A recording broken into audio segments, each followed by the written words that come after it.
2, France Maghreb 2. Bonjour à tous, ravi de vous retrouver sur France Maghreb 2. C'est parti pour votre LGF jusque 18h. Ravi de vous retrouver pour ce jeudi. Nous sommes le 15 février. J'espère que tout va bien pour vous. L'émission qui vous ressemble et qui vous rassemble avec jusque 18h. Pas mal de sujets à évoquer ensemble. Nous serons en ligne avec Redouane Moumine qui ne sera pas en studio physiquement avec nous aujourd'hui. Il n'a pas pu. Voilà, victime encore une fois de la grève de la SNCF. Et comme il habite dans un trou perdu là-bas, écoutez, quelques difficultés à venir jusqu'à chez nous. Mais en tout cas, la liaison technique nous permet, et le modernisme nous permet à ce qu'il soit avec nous tout à l'heure dans quelques minutes, bien sûr, sur France Maghreb 2. Alors, soyez les bienvenus. Je suis ravi de vous retrouver une nouvelle fois pour ce jeudi jusqu'à 18h. Vos appels au 01 40 33 9000. C'est parti pour le sommaire de cette émission. Le Grand Forum avec Christophe Roux sur France Maghreb 2. Au programme de ce Grand Forum, les combats continuent et s'intensifient en Syrie. Dans l'enclave rebelle à l'est de Damas, une nouvelle fois, le régime syrien est accusé d'utilisation d'armes chimiques dans cette guerre qui n'en finit plus depuis les premiers soulèvements populaires en mars 2011. 54 Palestiniens sont décédés en 2017 alors qu'ils attendaient d'Israël la permission de sortir des territoires palestiniens pour se faire soigner selon l'OMS et plusieurs ONG. La femme de Tariq Ramadan qui soutient son mari, elle estime que son époux a été désigné coupable dès le début et qu'il est victime d'un lynchage médiatique. Elle se dit également très inquiète de l'état de santé de son mari qui souffre d'une sévère maladie chronique depuis des années. Vous écouterez tout à l'heure son témoignage. La question LGF du jour. Invité sur CNews, Mohamed Sifawi s'en est pris à Latifa Benziaten et son foulard. Le voile qu'elle porte est porté par une idéologie qui a tué son fils, a-t-il expliqué à propos de la mère d'un militaire tué par Mera. Faut-il continuer à inviter selon vous Mohamed Sifawi dans les médias? Vous répondez oui ou non sur Facebook, France Maghreb 2 ainsi que sur Twitter. Sans oublier tout à l'heure DLM. Déradicalisons les médias avec aujourd'hui, et bien justement, Mohamed Sifawi face à Nadine Morano qui déclare sur Europe 1 que nous avons un problème avec l'islam en France. Vous déterminerez évidemment celui à qui nous devons prescrire, c'est de l'humour, une ordonnance et une mise en quarantaine pour 24 heures. Sans oublier, pour finir tout à l'heure, Libertad. Le LGF sur France Maghreb 2, ravi de vous retrouver une nouvelle fois en ce jeudi après-midi jusqu'à 18h avec vos appels évidemment dans un instant au 01 40 33 9000. Vous allez pouvoir nous appeler évidemment. Je vous donne cette petite information qui vient de tomber puisque la justice ordonne une expertise médicale sur les conditions de santé de Tariq Ramadan avant de statuer sur sa remise en liberté éventuelle. Bien sûr, tout à l'heure, nous en parlerons d'ailleurs tout à l'heure en écoutant le témoignage de sa femme qui est sortie du silence pour justement nous faire part de ses inquiétudes concernant son état de santé de son mari. On en reparlera donc tout à l'heure. Donc ça c'est l'information qui est tombée il y a quelques minutes maintenant. Nous sommes en ligne normalement avec monsieur Redouane Moumine. Bonjour Redouane. Bonjour, tu m'entends bien? Bah oui, je t'entends nickel, impeccable. Comment ça va Redouane? Bonjour aux auditrices, aux auditeurs. Bah ça va très bien, il y a juste des soucis de déplacement quoi. Oui, voilà ce que c'est d'habiter au fin fond de la campagne de John Sédou là. Hein? Et on est quand même sur la ligne Paris-Reims. Ah ouais, dites donc, Paris-Reims, c'est pas top à la SNCF. On va envoyer un courrier à monsieur le patron de la SNCF, comment il s'appelle déjà? Pépi. Ouais, voilà, Guillaume Pépi, ça va pas du tout, parce que nos chroniqueurs n'arrivent pas à arriver à l'heure, etc., à cause de vos trains. Donc, Guillaume Pépi, faites quelque chose. C'est les gens qui partent bosser à Paris le matin à 9h, hein.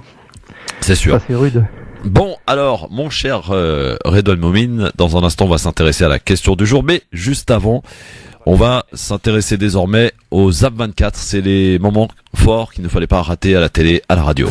Le Grand Forum, le zapping sur France Maghreb 2. France Maghreb 2. Oui, le zapping avec dans ce Zap 24 les dernières 24 heures avec un moment de radio avec cet échange houleux qui a eu lieu hier sur RMC, BFM TV, BFM Sport et SFR Sport.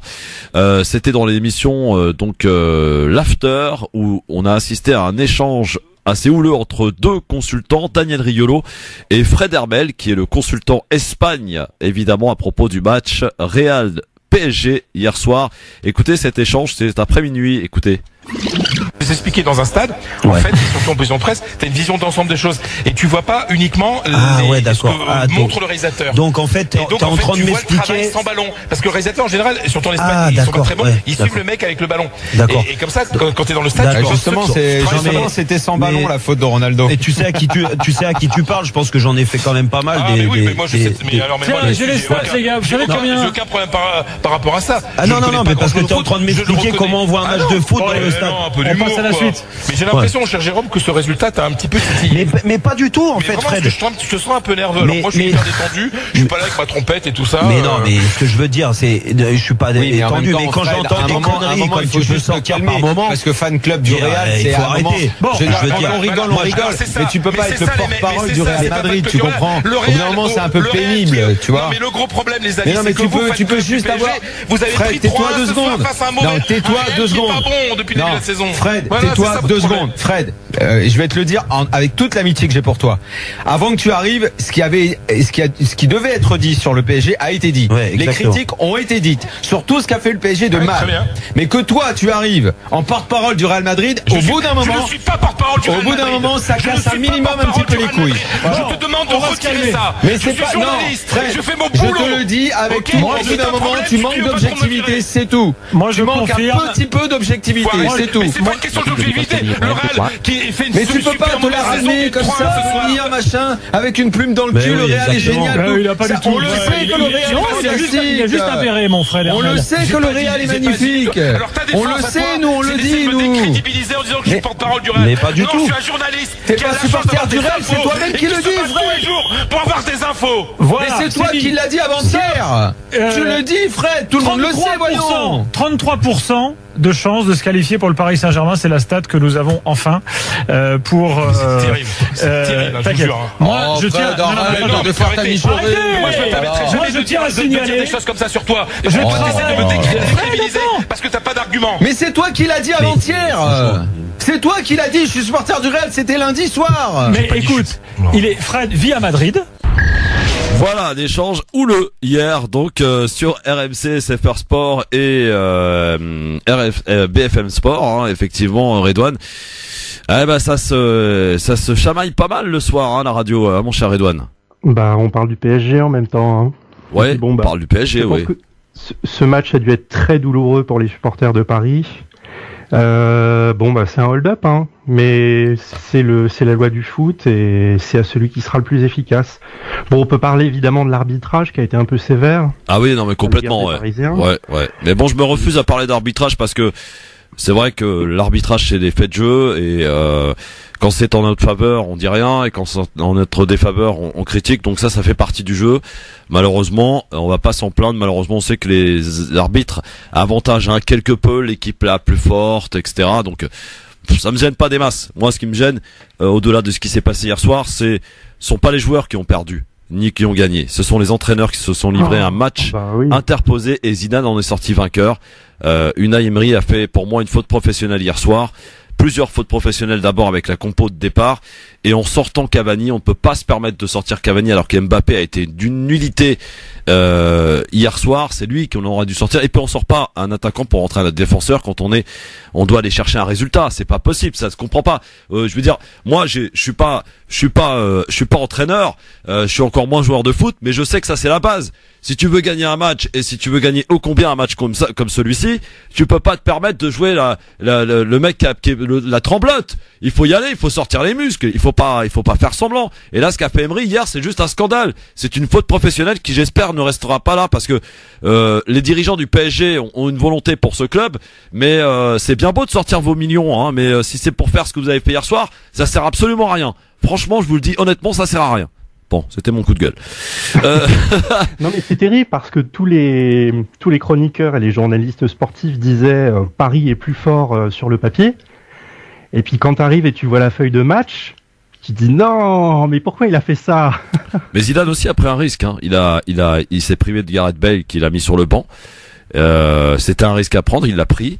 Et les deux changements qu'il fait s'avèrent payants parce qu'il y a 2 buts derrière. Et voilà. Mais j'espère, je pense en tout cas que Neymar, qui a été à l'origine de la remontada de l'année dernière avec le Barcelone, puisse remobiliser l'équipe, le vestiaire, pour nous faire une remontada, mais à l'envers cette fois-ci, à domicile dans 3 semaines, face au Real de Madrid. Même s'il y a que 33% de chances pour que le PSG puisse gagner et se qualifier, eh bien écoutez, on l'espère quand même. Hein, et je suis sûr que même tous les supporters, y compris ceux de Marseille, les rageux là, eh bien vous l'espérez aussi. Bon. Non mais c'est vrai, vous êtes un peu rageux quand même, les supporters de Marseille, hein? Non. Bah ça vous fait du mal de voir qu'une équipe comme le PSG puisse être en Ligue des Champions alors que vous, ça fait des lustres, vous y avez pas été. Bon, je comprends, c'est difficile à encaisser. Alors, c'est pas ça qu'importe à Marseille. Oui, c'est la construction de valeurs, la construction d'un idéal. Ouais, faites bien rire avec vos valeurs, tiens. Bon, alors, on enchaîne dans ce ZAP 24 sur France Maghreb 2 avec ce matin, tiens, sur CNews, invité de Jean-Marc Morandini, Michel Drucker, ami proche et intime de Johnny Hallyday.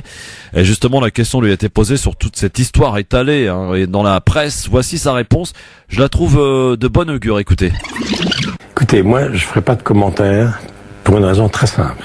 C'est que Johnny n'aimerait pas que je parle de ça, et il n'aimerait pas que ceux pour qui il avait de l'affection, et je crois que j'en faisais partie, se mêlent de ça. Donc moi, je ne dirai rien. Je ne dirai rien parce que à chaque fois qu'on interroge des gens sur des gens qu'ils ont bien connus, célèbres, et Dieu sait s'il est célèbre, à chaque fois, avant de répondre et avant d'accepter un hommage ou une interview, je me demande qu'est-ce qu'il aurait aimé lui. Et je crois que Johnny, il aurait aimé qu'on ferme notre gueule. Voilà, donc je la ferme. C'est plutôt bien vu là pour Michel Drucker, non, avec toute cette affaire qui s'étale dans la presse, Redouane. Mais je ne sais même pas de quoi on parle en fait. Bah on parle de l'héritage puisque les enfants David et Laura ont fait part de leur énervement, le fait de ne rien avoir, effectivement, de ne rien avoir obtenu, ne serait-ce qu'une petite guitare ou ne serait-ce que rien, aucun objet leur a été attribué, et donc on accuse un petit peu Laetitia d'avoir tout géré via ses parents qui géraient un peu la carrière de Johnny au niveau financier. Voilà, donc c'est pour ça qu'aujourd'hui il y a des espèces de règlements de compte qui s'étalent dans la presse. Aujourd'hui c'est vraiment pas beau à voir, donc du coup Drucker, qui connaissait bien Johnny, Hallyday, lui a décidé de fermer sa gueule, comme il dit, et voilà, ça serait bien d'ailleurs d'en faire autant pour tous ceux qui s'expriment là dans cette affaire, parce que ça regarde évidemment la famille, et les histoires de famille, ça se règle en famille. Voilà. Ça va pas être public. Bah oui, mais là, oui, bon. Voilà pour ce petit coup de gueule de Michel Drucker, pardon. Tiens, un petit tour par TPMP, cette émission diffusée sur C8, et ses chroniqueurs qui n'ont aucun talent et aucun vécu commencent à critiquer la prestation de quelques grands animateurs, à l'image de Gilles Verdès, qui se permet donc d'en mettre une dose sur Bruno Guillon. Alors qui est Bruno Guillon? Eh bien, cet animateur qui remplace Tess aux Amours, qui a, vous le savez, été viré par France Télévisions. Bruno Guillon, c'est une triple calamité. Alors, non, mais vous lui en voulez, le pauvre. Ouais. Non, lui en veut. Je le connais pas, absolument pas. Je ne juge que l'animateur. C'est une calamité industrielle. Les audiences sont calamiteuses. Il est sympa dans la vie. C'est une calamité télévisuelle. Il est nul, on dirait un robot, il a aucune empathie. Il faut le virer tout de suite et ça devient une calamité. Alors les chéris, on dira ce qu'on va, on le dévend tout ça, mais pour l'instant, les mecs, mais il faut le virer tout de suite, ça fait 15 jours à peine qu'il est à l'antenne. Moi, je vais vous dire un truc. Je suis persuadé que les amours, ça va, à mon avis. Bien sûr. Ça ne survivra pas à divorcer. Quoi? Ça ne survivra pas à texte. Ça va être dur de survivre à texte. Franchement, vous regardez.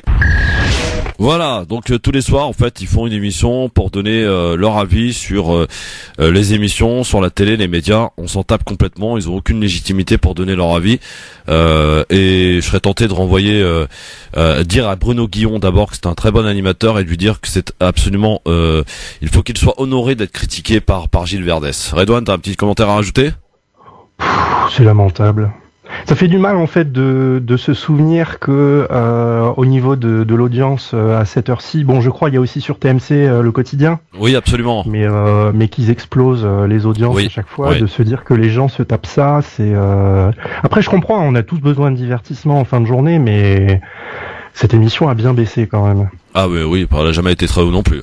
Allez, on termine ce ZAP 24 par Christian Clavier, cet acteur qui était invité de C'est à vous sur France 5, qui marche d'ailleurs plutôt bien et qui résiste bien à TPMP, qui est présenté par Anne-Elisabeth Lemoine. Donc Christian Clavier, l'acteur qui s'en prend, qui se paye la cérémonie des Césars. Écoutez. Ils sont toujours un peu en retard. C'est-à-dire, il aurait fallu le faire en 2014 déjà pour Qu'est-ce qu'on a fait au bon Dieu. En 2012, ça aurait été sur la piste. Ils auraient pu le faire déjà il y a longtemps, oui. C'était intelligent de le faire il y a longtemps. C'est pas une fausse bonne idée, parce que c'est ce que certains disent. Non, c'est une bonne idée, mais elle est tardive, quoi. Donc on a l'impression qu'ils sont sous la pression, et c'est jamais bien. Ouais, qu'ils se rattrapent, quoi. Oui, c'est ça. Et ça a créé des frustrations au passage, ou non, vous disiez que c'était assez maladroit et blessant, le César, pour Valérie Lemercier? en guise de lot de consolation? C'est-à-dire que c'est dommage de lui donner pour le deuxième rôle alors qu'elle a le premier rôle. Je vais laisser un silence. Oui, je vois. Donc c'est particulier, disons. Ça n'a pas beaucoup d'importance. Moi, je veux dire, ça me touche peu, mais en même temps, c'est idiot, parce que je trouve que quand on fait une fête pour le cinéma, on a intérêt à avoir vraiment toute la famille du cinéma. Et si c'était le cas, ça serait une émission avec un audimat extraordinaire, comme c'est le cas des Oscars. Or là, c'est un audimat pathétique. Donc si vous avez un audimat qui est moyen pour quelque chose, on fait plus de 200 millions d'entrées au cinéma. Il n'y a aucune raison qu'on fasse pas entre 6 et 7 millions d'audimats à la télévision. Vous faites 1,2 million, tout le monde dit c'est une belle soirée, ça s'est bien passé. Bon, au moins ça c'est dit. On voit qu'il a des comptes à régler avec les Césars. C'est vrai que c'est chiant à regarder. Hein. Moi, j'arrive pas. Hein. Je sais pas ce que t'en penses, mais les Césars, comme les victoires de la musique, d'ailleurs, c'est très long, c'est très pénible. Hein. Ça dépend surtout du maître de cérémonie en fait. Hein. Il y a eu d'excellents maîtres de cérémonie pour les Césars et puis on a eu il y a eu des erreurs de casting, donc ça traînait en longueur, c'était insupportable. Bon, et bien voilà pour ce Zap 24, des moments forts qu'il ne fallait pas rater à la télé ou à la radio pour ces dernières 24 heures. Voilà. Alors, pour la question du jour, je vous la rappelle, évidemment, invité sur CNews, Mohamed Sifawi s'en est pris à Latifa Benziaten et son foulard. Le voile qu'elle porte est porté par une idéologie qui a tué son fils, a-t-il expliqué à propos de la mère d'un militaire tué par Mera. Faut-il continuer à inviter, selon vous, Mohamed Sifawi dans les médias, Redouane? Faut-il continuer à l'inviter? Non, évidemment, parce qu'il n'a aucune légitimité. Il a la légitimité de journaliste algérien qui s'est lancé donc dans le journalisme freelance en France. Mais le problème, c'est qu'il est invité en tant qu'expert de l'islamisme, terme banalisé qui ne veut absolument rien dire. Ouais. Et on lui demande de faire des commentaires et des analyses sur des attentats en France ou à l'étranger, alors qu'il n'a absolument aucune expertise. Il n'a aucun diplôme académique sur la question, il n'a fait aucun travaux de recherche. Donc on est vraiment, on est toujours dans cette espèce de système médiatique complètement en vase clos, où on invite toujours les mêmes consultants pour des raisons politiques, parce qu'ils sont proches de personnalités. Alors là, pour Mohamed Sifawi, c'est évidemment Manuel Valls. Alors, je précise qu'on vous a posé évidemment la question comme chaque jour sur les réseaux sociaux, sur Facebook France Maghreb 2, ainsi que sur Twitter LGF officiel. Les résultats sont dignes d'un score d'un Ben Ali. 92% de non sur Facebook, on ne doit plus l'inviter à la télé. 71% de non sur Twitter. Oui, on ne doit plus l'inviter dans les médias. Vous, qu'en pensez-vous? 01 40 33 9000. Je trouve que la phrase est extrêmement grave et je pense que d'ailleurs Latifa Benziaten pourrait éventuellement engager des poursuites judiciaires contre lui pour ses propos. Fatima est avec nous. Bonsoir Fatima. Bonsoir Christophe, bonsoir votre invité. Il s'appelle Redouane Moumine. Si vous me permettez, je ne veux pas parler de ce triste cire de Sifawi parce que je le vomis, donc j'ai pas envie de parler de lui. Mais je voudrais revenir au match PSG. Oui, qu'est-ce qu'il y a Fatima? Qu'est-ce que vous voulez dire sur le match? Attention de ne pas me fâcher. Au début, quand Zidane a pris l'équipe, dans un journal, ils ont photographié Zidane en costume et c'était écrit un costume trop grand pour lui. Au début, dans un journal, dans un magazine plutôt de sport.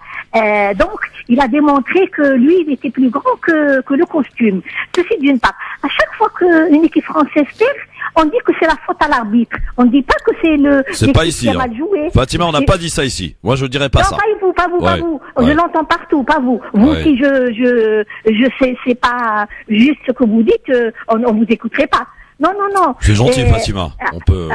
Et alors, ils disent non, c'est l'arbitre. Il faut dire que Zidane a le bon sens de savoir jouer là où il faut ses joueurs. Et moi, je dis, c'est le grand amour Zidane. Je dis bravo Zidane et mon souhait, c'est pas que je n'aime pas Paris. Non, c'est-à-dire elle joue avec tout le monde. Je veux qu'elle gagne, mais avec le Real Madrid et avec Zidane, je souhaite de tout mon cœur qu'elle gagne le match retour. Voilà, Christophe. Non, Fatima, ça c'est le genre de propos qui m'énerve, vous voyez. Parce que... Oui, c'est parce que vous êtes supporter du Fatima. Et moi, je suis supporter de Zizou. Oui, vous êtes supporter. Mais on n'est pas supporter de Zidane, on est supporter d'une équipe, Fatima, voyons. On n'est pas supporter d'un homme. C'est pas le foot, ça. En tout cas, non, Christophe. Soyez, vous êtes toujours logique, vous êtes toujours franc et sincère. Depuis qu'il a pris l'équipe, il a gagné pas mal de coupes. De ceci, qu'est-ce qu'il a gagné, le PSG? Rien. Alors, il faut être logique. Fatima, merci. Bien. Bon, Fatima, merci. Bonne soirée. Et allez, merci. Je vous embrasse. Au revoir. Je constate bien que le football n'est pas pour les femmes. Pardon. Ouais, pardon. Fallait que ça sorte. Non, c'est vilain, c'est vilain. Bon, carton jaune, effectivement. Allez, je me mets un petit buzzer pour moi. Là. Voilà. Ça, c'est pour moi, en pleine tronche. 01 40 33 9000. Évidemment, pour nous appeler, pour nous parler de Sifawi, après les propos qu'il a tenus sur Latifa Benziaten, qu'on aime ou qu'on n'aime pas. Il a eu des propos extrêmement graves. Est-ce qu'il faut continuer à l'inviter dans les médias, selon vous? 01 40 33 9000. Bonsoir, qui est avec nous? Bonjour, Christophe, c'est Monia de Paris. Bonjour, chère Monia de Paris. Comment allez-vous, Monia? Ça va, merci. En fait, Christophe, le numéro de téléphone de l'avocat de lundi, là, oui. Vous me l'avez donné, mais il ne répond jamais. Ah ça bon? répond pas. Ah bah ça, après... Ça, je suis pas le secrétaire de Maître Hassan Boukhalifa, hein. Je suis désolé. Non, mais je vous en prie, mais je me dis peut-être que je l'ai mal noté. Bah, comme, on va vous le redonner dans un instant. Alors, vous nous appelez pourquoi, ma chère Monia, aujourd'hui? Aujourd'hui, en fait, moi, je vous écoute tout le temps. Je suis taxi. Ah. Donc, je suis une fidèle de la radio. Comment on appelle les femmes taxi, Monia? Tiens, j'ai jamais su. Est-ce qu'on dit un taxi, on dit comment? Une taxi, c'est tout. Une taxi. Bon, d'accord. Ouais, donc, taxi. Madame la taxi. Taxi. Ouais. Taxi femme, voilà. Taxi femme. C'est beau. Et puis voilà. Donc, merci à vous et de nous porter, enfin, l'écoute. C'est un peu. Ça galère du côté de chez Mounia là. Hein. Ça galère du côté de chez Mounia. Bon, Mounia, à plus tard. Merci de votre appel. Pour oublier un peu tout ça, cette tristesse, le voile. Je suis un taxi voilé, mais bon. Un taxi voilé. Ah, d'accord. Est-ce que vous avez, tiens, ça tombe bien que vous dites, vous parlez de ça. Voilà, j'en perds mes mots. Voilà, dites-moi. C'est très dur. Hein. Mounia, est-ce que vous avez eu des réflexions dans votre taxi de clients qui montent dans votre taxi? Non, les clients, les collègues, non, mais les autres, on m'a craché dessus. C'est qui les autres? C'est qui les autres, Mounia? Les autres, par exemple, j'étais bloquée entre deux rues et j'empêchais une camionnette, un genre de camion, et de passer en fait. Ouais. Et je pouvais ni avancer ni reculer, mais il a trouvé à m'agresser, à me cracher dessus. Heureusement que j'avais ma vitre. Ouais. Entre deux, et voilà, et j'ai compris. Et pourtant, je porte pas le foulard comme on le porte, quoi. C'est un turban également, et c'est élégant et tout. Et bon, voilà. Et donc, je travaille. On peut être musulman. Je suis une femme qui travaille, qui est active dans la vie, et toute ma vie. Et je m'impose. Et j'ai vécu ici, j'ai suivi ma scolarité en France depuis primaire, j'ai fait primaire, collège, lycée, et la discrimination et le racisme, voilà. Ouais, vous la sentez, oui. Merci Monia et bon courage en tout cas, et bravo pour ce que vous faites. Et merci de me donner le numéro de me rappeler le numéro de Maître Hassan, s'il vous plaît. Oui, ne quittez pas ma chère Monia, on va le faire tout de suite. Tiens, c'est intéressant le témoignage de Monia Redouane là sur je savais pas, je savais qu'il y avait des femmes taxi, mais son témoignage en plus elle porte le foulard, donc qui plus est, elle nous explique un petit peu donc que les clients visiblement ça se passe plutôt bien, mais pour le reste, comme elle nous expliquait au travers de son exemple, voilà, on n'est pas à l'abri de salopards quoi. Il est parti Redouane, c'est ça? Bon, on va le retrouver alors notre ami Redouane. Bah oui, ça c'est des petites choses qui font que effectivement, non mais forcément il est parti, c'est normal. Bon, allez, ce qu'on va faire, on va se retrouver dans un instant sur France Maghreb 2 avec bien sûr notre premier sujet que l'on va entamer. On va parler ainsi de la Syrie et de ces combats qui perdurent, qui persistent. À tout de suite ça. Le LGF sur France Maghreb 2, merci d'être avec nous jusque 18h avec Monsieur Redouane Moumine qu'on a retrouvé. Ça y est, oui, alors pour le coup c'est pas de sa faute. Voilà, c'est le petit truc là, ici, là, dans le studio. Bonjour Redouane, bonjour. Alors je te disais tout à l'heure, on a écouté le témoignage de Mounia, hein, qui est taxi. Et d'ailleurs j'en profite pour saluer tous les taxis parisiens et tous les taxis en général d'ailleurs qui nous écoutent et qui nous faisaient part de ne pas avoir de problème avec les clients, hein, puisqu'elle porte le foulard, nous a-t-elle dit. Et mais plutôt avec les automobilistes, elle s'est fait cracher dessus. Bon voilà, c'est des comportements absolument dégueulasses, bien sûr, que l'on peut observer. Et c'est vrai qu'on répétera jamais assez. Hein, quand on parle d'islamophobie, on passe évidemment et automatiquement aux femmes qui sont victimes principalement d'actes islam. 80%, c'est énorme, hein. Ouais. Donc voilà. Alors pour la question du jour, évidemment, vous pouvez continuer de nous appeler au 01 40 33 9000 pour donner votre avis. Est-ce que Mohamed Sifawi on doit arrêter de l'inviter, hein, avec ce qu'il a déclaré. D'ailleurs, il est dans le DLM, on l'écoutera tout à l'heure, sur le fait qu'il est... Mohamed Sifawi s'est rendu célèbre en France. Ah bah dis-moi alors. Alors en fait, donc il était journaliste en Algérie, il était journaliste chez le journal Le Soir, je crois, et il a été connu à l'époque puisque sa rédaction avait subi un attentat durant la décennie noire. Ouais. Il est venu travailler en France, et en 2003 il a publié un bouquin donc qui s'appelle Mes frères assassins. D'accord. Où en gros il raconte comment il aurait infiltré une cellule d'Al-Qaïda. Alors personnellement, moi je trouve que c'est une histoire à coucher dehors. Soi-disant, il aurait rencontré un ancien copain de lycée qui était dans une cellule radicale et il serait rentré dans la cellule avec eux, il aurait vécu, il aurait vu comment ça se passe, etc. Ouais. Et il serait sorti comme une fleur de la cellule et il aurait écrit son bouquin. Bon. Ça me paraît complètement aberrant, mais il s'est rendu connu comme ça. Et la deuxième chose qui l'a rendu célèbre, c'est qu'en 2003, il a vendu un reportage à Envoyé spécial sur France 2 qui portait sur un certain Tariq Ramadan. Ah oui, absolument. Bon. Plusieurs éléments ont été diffamatoires dans ce reportage. Tariq Ramadan a porté plainte contre Mohamed Sifawi. Très bien. Mohamed est avec nous au standard. Bonsoir Mohamed. Bonsoir Christophe. Bonsoir Edouane. Bonsoir. Moi je suis pas d'accord avec vous, donc je vais m'exprimer. J'espère que vous me couperez pas la parole. C'est pas le genre de la maison, voyons. Non mais on sait jamais parce que là c'est un sujet grave. Et Monsieur Sifawi, vous le dénigrez, vous le faites passer pour un malade mental, alors que c'est un homme courageux, c'est un grand journaliste algérien, et c'est l'un des rares qui a accès au plateau télévisé français. C'est quand même un mec qui a risqué sa vie pour la France. Il a quand même démantelé un attentat en France. Hein. Il avait infiltré une cellule terroriste. Il avait infiltré aussi une autre mafia, la mafia chinoise. Bon, il y a un restaurateur qui s'est fait détruire son restaurant pour creuser. On avait creusé pour voir s'il n'y avait pas un cadavre en dessous. Et en fin de compte, il n'y avait rien. Mais bon, c'était pas de sa faute, hein. Il s'est trompé, je crois. Mais voilà. C'est un grand journaliste. Il faut arrêter de le dénigrer, quoi. Voilà. Bon, bah écoute, permets qu'on soit pas de ton avis? Bah, comment ça, vous avez... non, je... Comment ça, non? Pas de mon avis, mais bien sûr, attends, c'est la base du débat, Mohamed, tu peux pas dire ça. Mohamed, tu peux pas dire ça dans cette émission. On peut avoir des avis divergents, Mohamed. On n'est pas d'accord avec toi.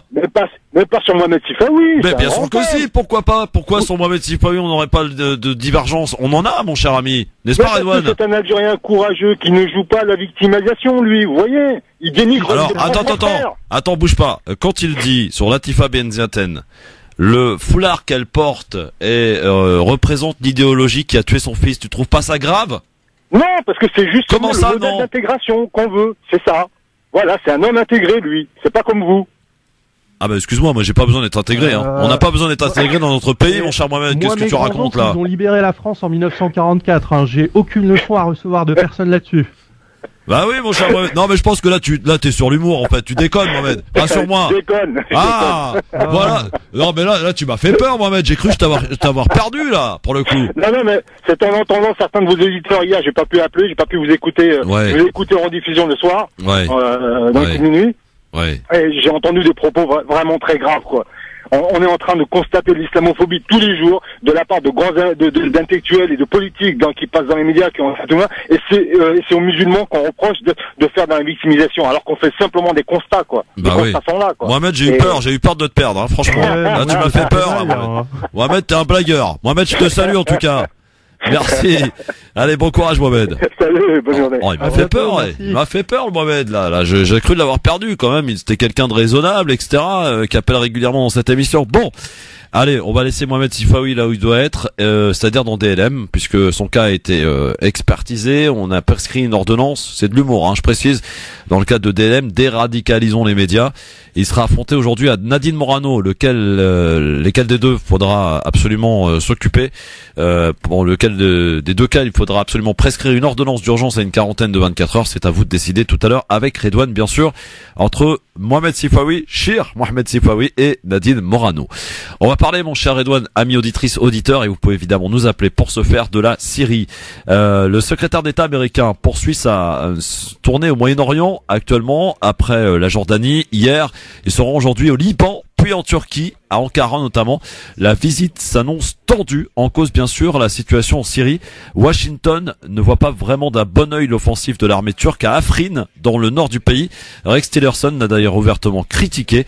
Pour lui, il s'agit d'un surinvestissement militaire qui risque de nuire à la lutte contre Daesh. De son côté, le pouvoir turc voit lui les choses tout à fait autrement. Le problème selon lui, c'est plutôt le soutien américain aux forces kurdes. Le régime de Erdogan les considère ni plus ni moins comme donc des terroristes, bien sûr. Alors, on va demander peut-être à notre ami Redouane sur le fait de cette visite donc du secrétaire américain en Turquie, une visite qui s'annonce très tendue, et Erdogan, on le disait, donc qui accuse les Américains finalement de soutenir le PKK en l'occurrence et tous ces Kurdes en Syrie. Oui, donc apparemment le chèque va être de 300 millions de dollars. Alors moi qui avais repris Monsieur Mamie, notamment Sofiane Lardari, donc qui sont également chroniqueurs en leur disant mais non, les États-Unis ne financent pas en armes et en matériel les Kurdes. Alors là je ne peux plus rien dire puisque c'est officiel. 300 millions de dollars, ça fait une sacrée somme. Bon, évidemment ça ne correspond pas au budget que les Américains allouent à Israël, puisque Israël touche 2,4 milliards par an. Ouais. En subvention matérielle et en armement de la part des États-Unis. Avec 300 millions de dollars, on peut faire beaucoup de choses. Donc, évidemment, on va vers une intensification des crises dans la région, parce que si les Kurdes et les Arabes dans cette région sont armés, la Turquie va être prête à tout. Surtout avec un gouvernement comme celui d'Erdogan. Donc l'entrevue avec Rex Tillerson, le secrétaire d'État, risque d'être très tendue. Oui. Et en fait, on ne doit pas oublier qu'il y a eu d'autres crises, d'autres micro-crises entre les États-Unis et la Turquie depuis l'an dernier. D'abord, il y a eu l'affaire Gülen, puisqu'à la suite du coup d'État manqué en Turquie, Erdogan a sommé les États-Unis de faire extrader Gülen pour le juger. Et les États-Unis ont refusé, donc on a eu à ce moment-là un premier coup de couteau dans la relation. Et l'élément suivant, c'est quand les responsables d'Amnesty International ont été incarcérés par la justice turque. À ce moment-là, les États-Unis avaient coupé les visas vers la Turquie. Et donc on avait eu une deuxième crise, alors ça c'était vers octobre 2017 si je me trompe pas. Donc ça va de mal en pire en ce moment, et puis les Américains sont très fâchés de l'intervention à Afrin. Donc voilà, qu'est-ce qui va ressortir de cette entrevue? Je n'en ai absolument aucune idée. Alors pour être tout à fait complet, évidemment, l'ambiance ne pourrait pas probablement être plus mauvaise donc entre les deux pays qu'elle ne l'est aujourd'hui. Dernière colère en date donc des autorités turques l'annonce lundi du budget de la défense américaine qui réserve 300 millions de dollars, vous le disiez Redouane il y a quelques instants, pour les forces démocratiques syriennes, ce qui est aux yeux du pouvoir turc un financement indirect au PKK. Avant la visite de Rex Tillerson, le Premier ministre turc l'a dit, sans détour, la Turquie a perdu confiance en Washington. Durant la visite de 2 jours du secrétaire d'État américain, c'est notamment la difficile question de Manbij qui va être évoquée. Une ville qu'Ankara veut nettoyer des forces kurdes qui la contrôlent, des forces kurdes qui sont justement entraînées par du personnel américain sur place. Et le pouvoir turc a déjà demandé d'ailleurs à Washington d'évacuer ses troupes de la zone, ce qui avait provoqué une série d'échanges tendus entre les deux pays. Mardi, Erdogan a insisté, à sa façon d'ailleurs, ce qui nous menace n'ont jamais reçu une claque ottomane, a déclaré donc le président turc. On voit que là, ça commence quand même à se corser sérieusement, Redouane, entre les deux pays. Jusqu'où ça peut aller d'ailleurs cette histoire? Bah, le problème, c'est que je ne veux vexer évidemment aucun auditeur, mais on a quand même deux chefs d'État zélés, voire un peu instables. Et honnêtement, avec quelqu'un comme Trump à la présidence des États-Unis, on peut s'attendre à tout, parce que personne n'imaginait un seul instant, il y a 1 an et demi, que les États-Unis pouvaient faire un tel revirement stratégique et soutenir à fond les Kurdes. Donc on partait plutôt sur l'idée qu'ils allaient aider à libérer Raqqa et ensuite repartir et laisser les Kurdes tout seuls. Ouais. Donc là, on est face à un changement assez important. Et puis, de l'autre côté, on a quand même un régime turc qui avait été affaibli, qui a organisé une épuration contre les réseaux qui lui étaient dissidents, et donc qui est prêt à tout pour garantir la sécurité de son territoire. Alors, autre élément aussi important, c'était lundi soir, Emmanuel Macron qui a déclaré ne pas exclure une intervention militaire contre le régime syrien. Toutefois, si la preuve est avérée que le régime syrien a, comme il est accusé d'ailleurs, utilisé la fameuse arme chimique. C'est toujours la même chose. On ressort l'arme chimique quasiment tous les 2 ans ou 1 an. Une nouvelle accusation lui est portée et Emmanuel Macron avait dit que si on a la preuve, la France n'exclut pas d'attaquer le régime syrien. Est-ce que c'est possible et envisageable ? C'est tout à fait possible et envisageable, mais pas pour les derniers cas récents à mon avis. Je pense qu'ils vont quand même rester très prudents. Pourquoi ? Parce qu'en fait, quand on parle d'armes chimiques, il y a toute une panoplie d'armes chimiques. Et parmi celles-là, jusqu'à maintenant, l'arme chimique qui avait été utilisée en grande quantité par tous les acteurs qui en avaient en leur possession en Syrie, c'était du gaz sarin. Ouais. Le gaz sarin, ça nécessite une préparation préalable très spécifique et en fait en fonction de la recette, tu as une forme d'identité dans la recette qui fait qu'on sait qui est l'auteur du gaz sarin. Là, c'est plus compliqué parce que les dernières attaques présumées, donc il y en a eu vers Idlib et les dernières étaient dans la plaine de la Ghouta ces derniers jours, ce serait du gaz chloré. Et c'est beaucoup plus compliqué. Pourquoi ? Parce que le gaz chloré, c'est quelque chose d'assez disparate et peu reconnaissable. C'est très facile d'en fabriquer. Et comme c'est disparate, c'est difficile de pouvoir faire une enquête avec ça. Et le dernier élément, c'est que les grandes crises liées au gaz sarin, comme on a eu notamment en 2013, où il y avait eu 1000 morts, c'était absolument effroyable. Là, il y avait tous les moyens de lancer une enquête et il y avait des victimes, on avait des corps, etc. Là, la dernière agression au gaz chloré, il y a eu 11 suffocations. Et parmi ces 11 suffocations, on ne sait même pas combien de personnes sont décédées. Donc c'est quand même très compliqué pour organiser une enquête et surtout pour faire une enquête sur les attaques aux armes chimiques, il faut étudier aussi les symptômes sur les gens. Avec le gaz sarin, c'est très facile parce que en fait, ça attaque les yeux, le système respiratoire et le système nerveux. Donc les gens font des crises au niveau du système nerveux qui fait que tout de suite on sait que c'est du sarin. D'accord. Une suffocation, c'est compliqué que pour le gaz chloré parce que ça peut être une bombe, peut-être une bombe illégale, une bombe sale, mais pas forcément une arme chimique. Donc c'est beaucoup plus difficile à déterminer. Donc, et comme là on n'a que 11 cas, on n'en a pas 200. C'est difficile. C'est bon, difficile alors on va voir ce qu'en pensent les auditeurs sur la menace que brandit Emmanuel Macron concernant la preuve avérée. Si toutefois elle existe, évidemment, la France n'exclut pas d'attaquer le régime syrien. Nasser de Paris nous appelle. Bonsoir Nasser. Oui, bonsoir, bonsoir à Christophe, bonsoir à vous invités. Ben écoutez, Christophe, moi je suis un petit peu, je comprends pas Macron. Alors quand Israël elle a bombardé le peuple palestinien, avec tous les armes interdites, personne n'a bougé le doigt, personne. Tout le monde l'a vu. Les télés, tout ça, on voyait bien qu'ils envoyaient des armes chimiques, des armes de tous les. Il y a personne qui a intervenu. Et là, comme par hasard, comme la série, on lui, à chaque fois, il y a les armes chimiques. Et ça a été prouvé que c'était pas eux qu'ils ont bombardé la dernière fois. Ouais, en tout cas, la précédente, effectivement, ça a été utilisé. Alors, si je dis une bêtise, Redouane, tu me rectifies, non, la précédente, tout le monde a conclu à une erreur, c'est-à-dire que Trump s'était enflammé en disant on va les bombarder, mais effectivement, on s'était posé la question puisque... Non, mais celle de 2013, déjà, apparemment, avait été lancée par les rebelles. Alors, non, ça c'est absolument faux. On n'a absolument aucune preuve aujourd'hui qu'un groupe rebelle a lancé, a projeté une arme chimique. Il y a des rapports, mon vieux. Il y a des rapports. Il y a des rapports, effectivement, là-dessus qui disent que... Il y a des rapports qui discutent... Attends, bouge pas, Nasser. Bouge pas, on se met d'accord et on te reprend tout de suite, Nasser. Bouge pas. Il y a des rapports qui disculpent le régime syrien en disant ça n'est pas eux. Voilà. Les Nations Unies ont conclu en disant on n'est pas capable de définir un responsable. Ça, c'est ce qu'ont dit les Nations Unies.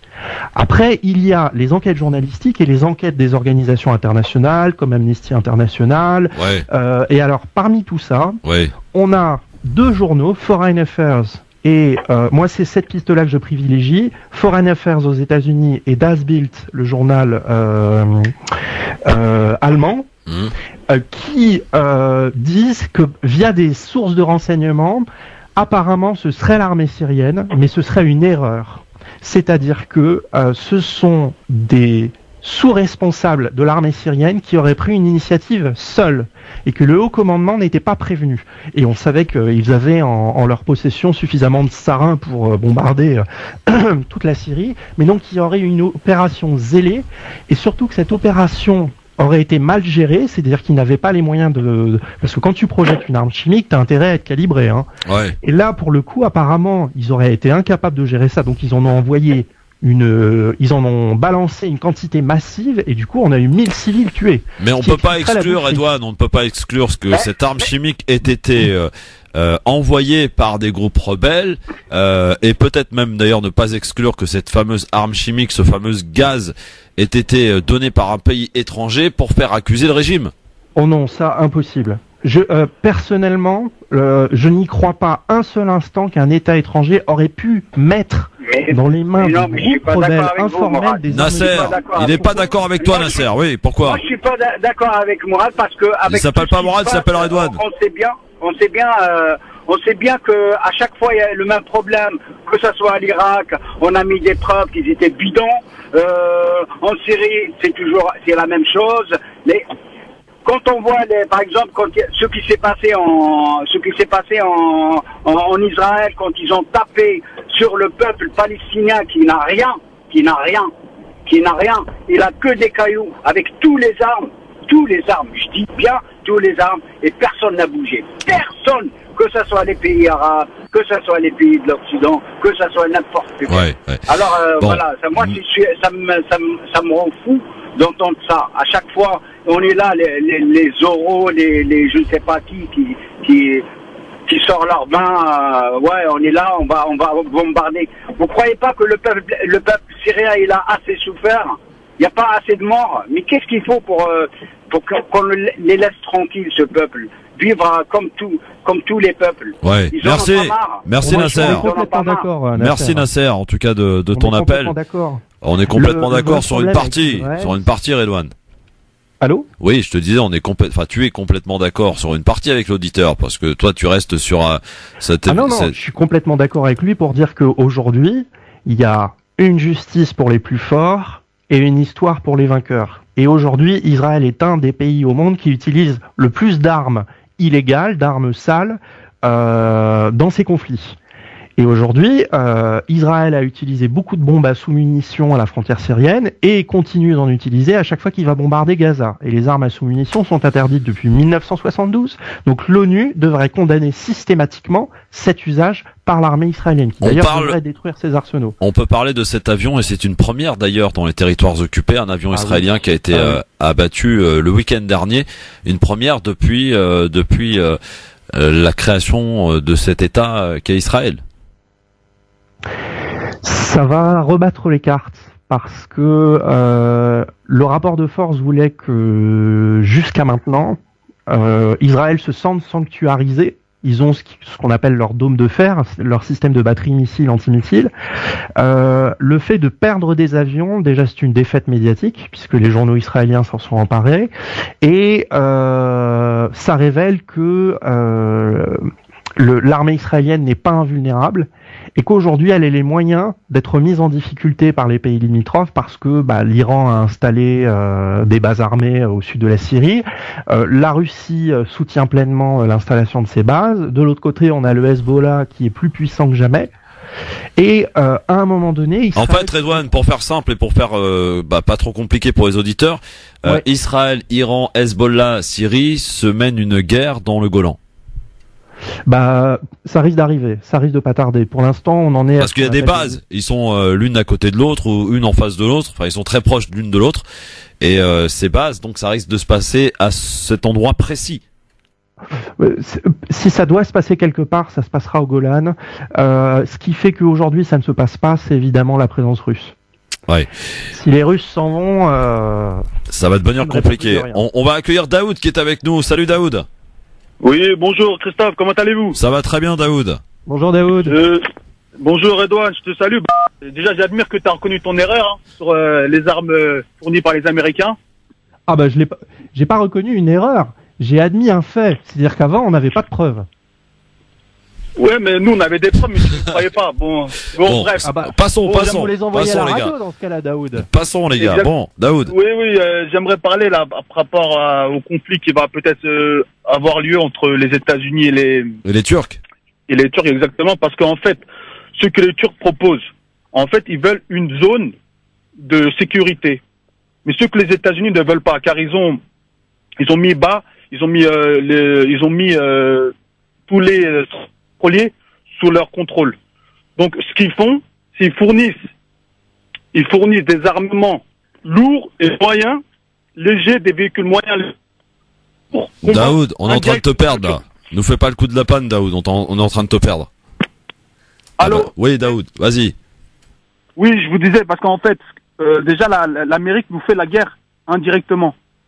On trouve dans l'armement du PYD, pour moi ce sont des terroristes, mais pour tout le monde. Moi je dis que ce sont des terroristes. Daoud, ça passe pas là mon ami Daoud, je sais pas où t'es, mais bon ça a du mal à passer visiblement. Une fois, deux fois. Bon, Daoud, rappelle-nous si tu le veux évidemment finir ton propos 01 40 33 9000 pour évidemment vos interventions sur ce dont on évoque maintenant. On parle de ce qui se passe en Syrie et de cette guerre qui est loin d'être terminée finalement. Redouane, si on regarde de plus près. On avait l'impression comme ça que dans les médias on parlait effectivement de Daesh, et une fois que Daesh est éradiqué de beaucoup d'endroits en Syrie et en Irak, on a l'impression que tout est terminé, alors que pas du tout. La guerre se poursuit et évidemment toujours les mêmes qui payent, les victimes syriennes évidemment, les civils. Les conflits civils sont les plus violents et les plus difficiles pour les civils, puisque ce sont des conflits intimes. Et le problème, c'est que généralement, ils durent plus longtemps. On a évidemment le cas libanais qui est juste à côté, qui a duré pendant 15 ans, en fait, jusqu'à l'affaiblissement général de toutes les forces armées. À un moment donné, plus personne n'en pouvait plus de combattre, donc du coup, ils se sont arrêtés. Et là, c'est ce qui risque probablement de se passer en Syrie. Quand j'étais en 2012 au Liban, les Syriens et les Libanais avec qui je travaillais me disaient ça durera 10 ans, au minimum. Donc ça avait commencé en 2011, donc ils m'avaient dit peut-être 2021. Donc on y va tout droit. On va reprendre notre ami Daoud qu'on a retrouvé. Daoud. Oui, je disais en fait c'était pour en fait continuer, c'est qu'en fait les États-Unis nous mènent une guerre indirecte en fait, parce qu'on trouve dans l'armement du PYD des fusées anti-chars TOW. Quand tu dis nous, c'est la Turquie, hein, on est d'accord. Hein. Exactement, oui, nous exactement. Pardonne-moi. Et en fait, on trouve aussi des missiles anti-chars Milan de fabrication française et allemande. Donc on voit en fait une coalition occidentale contre, on va dire, la Syrie, la Turquie, l'Iran et la Russie, parce qu'en fait la Russie depuis on va dire 2 ans sont réunis avec la Turquie, l'Iran pour essayer de stabiliser la Syrie. Par contre, ce qu'ils font les États-Unis, c'est encore de diviser. En fait, ils arment les terroristes du PYD et du PKK pour mettre encore un autre acteur sur le terrain. Et Tillerson est arrivé il y a 2 heures, mais c'était hier, il y avait Mattis, qui était ministre de la Défense, qui a proposé au ministre, c'est passé dans les infos, qui a proposé au ministre de la Défense turc de prendre les PYD contre les PKK. Ce que la Turquie a refusé, parce qu'en fait, c'est exactement pareil. Et c'est, pour vous dire, la tartufferie des États-Unis, c'est qu'ils veulent diviser même entre les Kurdes. Donc, quand moi, déjà, le terme kurde, je l'avais déjà dit précédemment, ça m'énerve, parce que chez nous, il y a énormément de Kurdes contre eux. Même dans l'offensive qu'on a menée, il y avait beaucoup de Kurdes dans nos rangs. Ouais. Alors, juste, si tu permets, Daoud, Redouane, sur ce que vient de dire Daoud, là, est-ce que tu partages ou tu peux peut-être apporter quelques nuances? Oui, justement, sur les missiles anti-chars. Daoud, si jamais vous avez une seule preuve vidéo d'utilisation de missiles Milan, je serais ravi que vous la déposiez sur un profil Facebook de la radio ou quoi que ce soit, parce que personnellement, je n'en ai jamais vu que justement les missiles Milan sont fabrication française et allemande, il devrait pas y en avoir dans la région. C'est très simple pour une raison simple, c'est que la France n'a fourni de matériel militaire à aucun camp dans le conflit Syrie depuis le début. Pour ce qu'on appelle les missiles TOW, les missiles TOW, il faut savoir que les rebelles et Daesh en avaient en très grande quantité. Donc jusqu'à maintenant, comme on n'a aucune preuve que les Américains en ont donné directement, parce qu'ils ne souhaitaient pas le faire, notamment pour la prise de Raqqa, ils n'ont pas pu en avoir. On sait qu'ils ont récupéré des arsenaux militaires auprès des rebelles qu'ils ont combattus et également de Daesh. Et en grande majorité, ça je peux vous l'assurer parce que je travaille sur le ressourcement de beaucoup de vidéos qui traitent sur le conflit, la grande majorité des missiles anti-chars qui ont été utilisés par les YPG à Afrin, ce sont des missiles anti-chars de fabrication iranienne qui ont été récupérés sur Daesh, qu'elle avait elle-même prise sur l'armée syrienne. Alors après là, ils ont annoncé qu'ils allaient donner 300 millions de dollars. Alors ça va être open bar, hein. Je sais pas du tout ce qu'ils vont donner, etc. Mais là, le matériel qu'on voit qui circule, c'est pas du matériel de dernière technologie, hein. C'est du vieux matos. Daoud, quand tu veux, tu nous apportes effectivement les preuves de ce que tu dis sur Christophe Le Grand Forum, par exemple sur Facebook, et on sera ravis de les transmettre à Redouane. Un dernier petit mot, Daoud, pour finir. Oui, un petit mot. C'est en fait pour dire tout simplement que le camp de la Turquie, moi je trouve que c'est le bon. Pourquoi? Quand on voit qu'il y a 2 jours, BHL sur le Wall Street Journal essaye de réunir le monde entier pour attaquer la Turquie ou pour faire quelque chose, un embargo contre la Turquie, quand on voit Valls, qui est également de la partie, et qu'on voit surtout Caroline Fourès qui a tweeté qu'attend la France. Donc, moi, personnellement, je pense qu'on est, les Turcs, je veux dire, sont dans le bon côté, quoi. Bon, merci voilà, Daoud. Merci à toi, en tout cas. Merci de ton appel. Ça y est, on peut plus, on a la pub, là. Et on doit y aller, mon cher ami, Redouane. Pour le fait que tu dises, Redouane, que la France n'a jamais soutenu un groupe, permets-moi d'avoir des doutes, hein. Ah non, sur armé. Bah, le Front Al-Nosra, c'est quoi le Front Al-Nosra? Ah bah, le Front Al-Nosra n'a jamais été armé. Ah bon? Ils ont reçu du matériel médical, ils ont reçu, oui, ce qu'on appelle des aides légères, c'est-à-dire des balles, des fusils de moindre qualité, mais ils n'ont pas été armés. Parce que là, on parle de parce que je rappelle quand même que Laurent Fabius, ex-ministre des Affaires étrangères, avait dit Al-Nosra fait du bon boulot en Syrie. Bon, on est de retour très vite avec vos appels évidemment, le TLM, et on fera un petit tour par la Palestine avec ce chiffre effarant. 54 Palestiniens sont morts parce qu'Israël les a empêchés de quitter les territoires occupés pour aller se faire soigner. Ce sont les chiffres de l'OMS et de différentes ONG. À tout de suite. 17h28, merci d'être avec nous. LGF, le Grand Forum, votre émission qui vous ressemble et qui vous rassemble évidemment jusqu'à 18h avec Redouane Moumine pour nous accompagner cet après-midi. Redouane toujours là et en pleine forme. Oui. Alors celui qui devait être avec toi aujourd'hui, vous deviez d'ailleurs être tous les deux en studio à la base, s'appelle Sofiane Lakdari. Bonsoir Sofiane. Bonsoir Sofiane. Oui, bonsoir Christophe, bonsoir Douane, bonsoir tout le monde. Alors Sofiane, tu as entendu cet échange avec Daoud auparavant, tu as entendu Redouane également, et peut-être que tu as quelques éléments ou informations ou nuances à apporter. Nasser aussi et Mohamed que je salue également, et je salue Daoud aussi. Et juste, je voulais revenir juste au niveau de la Syrie. Si on a découpé la Syrie en 2 ou 3 endroits géographiques, on a le nord où il y a une guerre entre la Turquie c'est-à-dire une implication directe alors qu'elle s'est impliquée dans le conflit syrien depuis le début en soutenant des groupes soi-disant, voilà, des fois l'armée syrienne libre, ou bien Nosra, ou bien Ahrar al-Sham, Jund al-Sham, etc. Ça apprend, mais on sait que c'est des djihadistes. Et ils ont intégré maintenant une partie d'entre eux, ils ont intégré l'armée turque qui est en train de mener sa bataille à Afrin et peut-être aussi à Manbij après. Et vous avez, à l'est de l'Euphrate, vous avez la présence américaine, on parle entre 2000 à 3000 soldats américains, avec une force qui est en train d'être formée, qu'on appelle les forces démocratiques syriennes, et beaucoup de spécialistes vous parlent d'une présence aussi de certains djihadistes arabes ou étrangers qui ont intégré les Kurdes, et ce que essayent de former les Américains ou bien de les recycler. Vous avez les Turkmènes qui sont venus, les Ouïghours, etc., qui sont venus des régions du Balkan, ils ont intégré l'armée turque, ou bien ils forment une alliance avec les Turcs, et on a pas mal de vidéos sur ça. Et vous avez de l'autre côté les Américains qui ont recyclé les terroristes. Et vous avez dans le sud, c'est une autre guerre, ou bien il y a la présence iranienne en force, il y a le Hezbollah, et il y a l'armée israélienne qui essaye de frapper ou d'interdire une présence à sa frontière d'une présence iranienne. Si on a à résumer un peu le conflit syrien, que c'est une véritable poudrière et que Macron, a priori, il veut mêler encore une fois la France. Alors, Sofiane, oui, Redouane, vas-y, je t'en prie.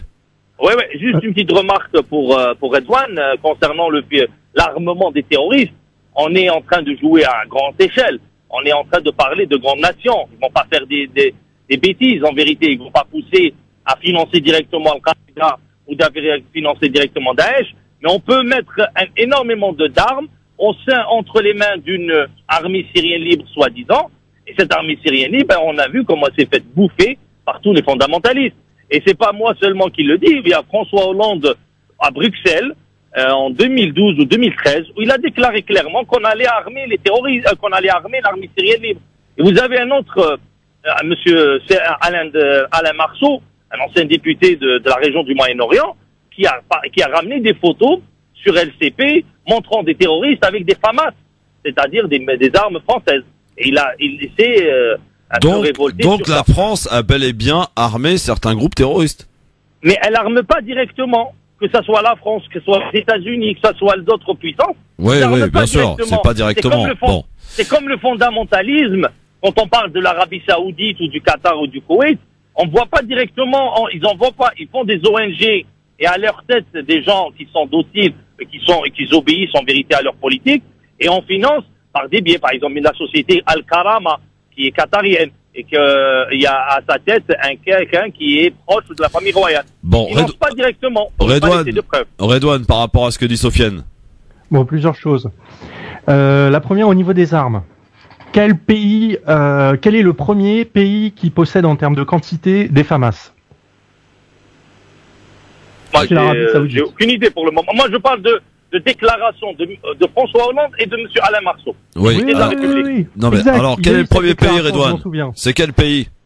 C'est l'Arabie Saoudite. L'Arabie Saoudite a acheté pour 3 milliards de FAMAS il y a quelques années. Ils ont fait une première commande auprès de la France et ils ont fait une deuxième commande de FAMAS. Cette fois-ci, c'était pour armer l'armée libanaise. Donc, on sait que les Saoudiens ont armé massivement. Probablement que les Français ont distribué des armes légères auprès des groupes qu'ils considéraient comme modérés. Jusqu'à aujourd'hui, on n'a pas la preuve que la France ait distribué des FAMAS. On sait qu'ils ont distribué des balles et du matériel pour des mortiers. Sofiane. Excuse-moi, Redouane, à partir du moment où on voit des terroristes avec des armes françaises, la première des choses, c'est d'ouvrir une enquête et de voir ces armes-là. Est-ce que a demandé à Alain Marceau en 2013 ou 2014, il a répété, ça n'a pas été ouvert. À partir du moment où on n'ouvre pas une enquête sur des choses pareilles, laisse-moi douter un peu. Bon, Redouane, deuxième chose. Non, on est d'accord, mais ça, c'est pour les armes légères. Après, on peut aborder la question de ce que j'appelle, moi, l'armement, c'est-à-dire les armes lourdes.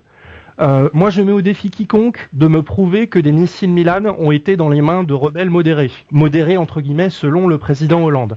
On sait tous les deux que, effectivement, l'armée syrienne libre a été armée massivement par les États-Unis, que les réserves d'armement ont été prises successivement dans les guerres entre groupes rebelles. Par exemple, il y a l'histoire de la division 13 qui était à Idlib, donc c'était un groupe d'armée syrienne de libération. Un jour, Al-Nosra est arrivé, ils ont pris d'assaut tous leurs arsenaux militaires et puis ils ont tout récupéré. Et bon, voilà, ça s'est fait très facilement dans certains cas, et donc après ces armes-là sont retrouvées un peu partout dans le conflit syrien.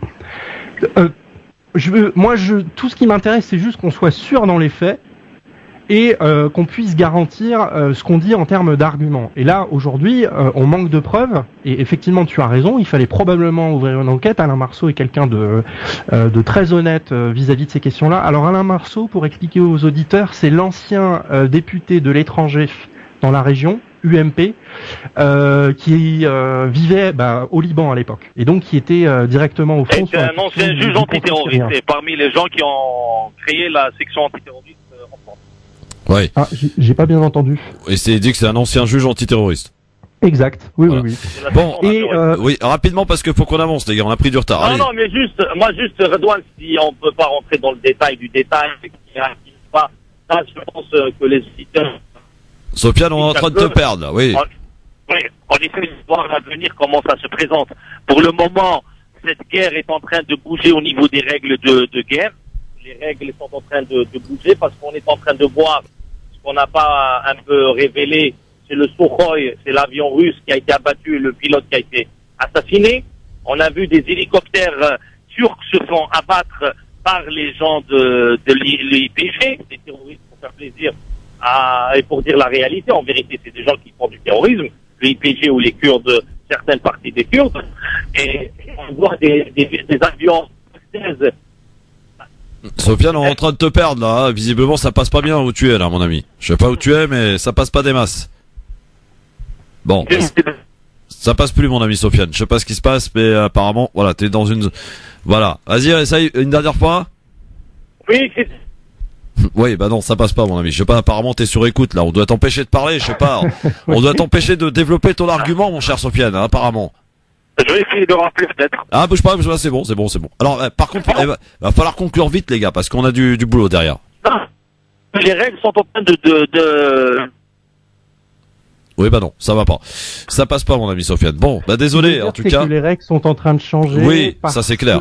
On a remarqué via l'avion russe qui est tombé dans la province d'Idlib et les hélicoptères turcs qui ont été abattus que les rebelles ou les YPG au sol, etc. Avaient le moyen de mettre en difficulté des armées conventionnelles. C'est-à-dire que des armes lourdes avaient subitement circulé ces derniers mois. Bon, alors, messieurs, il faut qu'on avance et on va avancer même tout de suite. Juste un petit mot rapide quand même sur ce scandaleux chiffre qui émane de OMS et de différentes ONG. On apprend que 54 Palestiniens sont morts au cours de l'année 2017 par faute de ne pas avoir pu quitter les territoires occupés, en particulier Gaza, par Israël, une autorisation évidemment qu'ils n'ont pas eu auprès d'Israël pour aller se faire soigner ailleurs. C'est un chiffre effroyable, mon cher Redouane.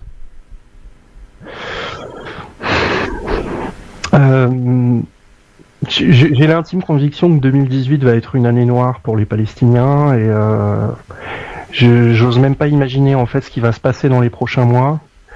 Le conflit syrien s'intensifiant au sud va complètement va permettre à l'extrême droite israélienne d'avoir quasiment les pleins pouvoirs en termes d'action militaire, et donc la répression risque d'être extrêmement violente à Gaza comme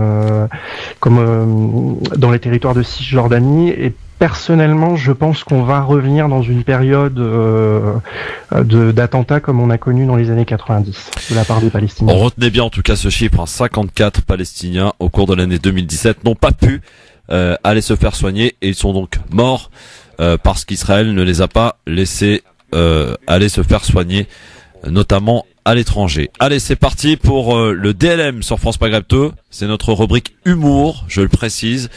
Voilà, ce DLM s'appelle Déradicalisons les médias avec un nouveau jingle et je salue Damien pour avoir réalisé ce dernier. Écoutez.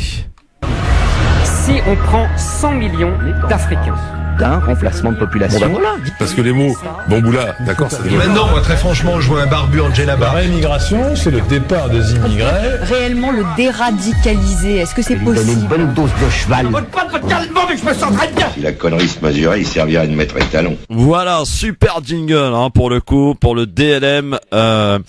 Donc aujourd'hui, avec, donc vous le savez, deux personnalités qui ont été depuis lundi, je veux dire soignées, tentative de les soigner en tout cas, à qui on a prescrit une ordonnance importante pour tenter évidemment de les soigner, de les mettre en quarantaine parce que nous en avons marre de ces faiseurs de haine.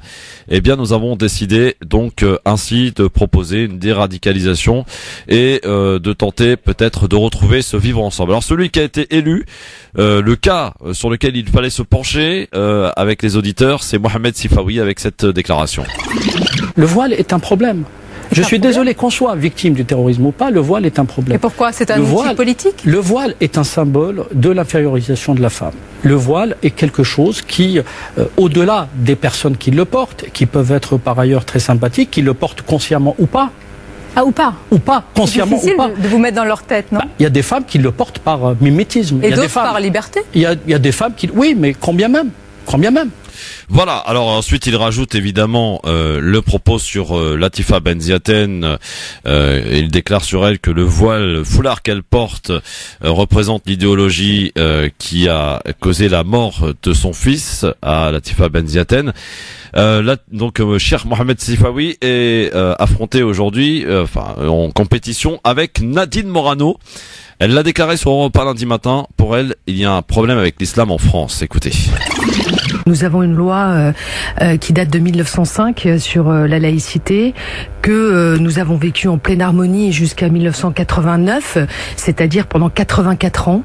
Il ne s'est rien passé et nous avons connu les premières difficultés avec le port du voile à l'école, celles qui ont tenté d'instaurer cette volonté de porter le voile à l'école. Il nous a fallu légiférer à cette époque-là et nous voyons bien que la situation, de toute façon, même si nous l'avons réglée à l'école, se dégrade dans les quartiers. Il y a aujourd'hui, il y avait une centaine de mosquées dans les années 70, il y en a 2500 aujourd'hui. Nous ne savons pas exactement combien de lieux de prière, parce qu'il y a des mosquées, mais il y a aussi des salles de prière. Quand il n'y a pas de contrôle de la manière dont c'est prêché à l'intérieur, on voit bien que oui, ça pose un problème. Nous avions reçu l'imam Chalgoumi, l'imam de Drancy, et il nous disait, et j'étais atterrée au cours de cet entretien, parce que il nous disait qu'il savait pertinemment, et il le disait aux autorités, où se trouvaient les mosquées salafistes, et d'ailleurs la DGSI avait fait un rapport sur cette question, et rien n'est fait pour les fermer. Il faut fermer toutes les mosquées qui posent problème. Il faut que l'autorité de l'État reprenne ses droits dans les quartiers, et il faut aussi que cette religion qui aujourd'hui pose un problème en France. Il faut le dire, nous avons un problème avec l'islam. Donc l'islam aujourd'hui est dévoyé par ceux qui veulent le radicaliser, par les islamistes. Nous avons un problème avec cette religion parce que nous avons un problème d'organisation, parce que nous avons un problème de ces prêches, parce que nous avons un problème de financement des mosquées.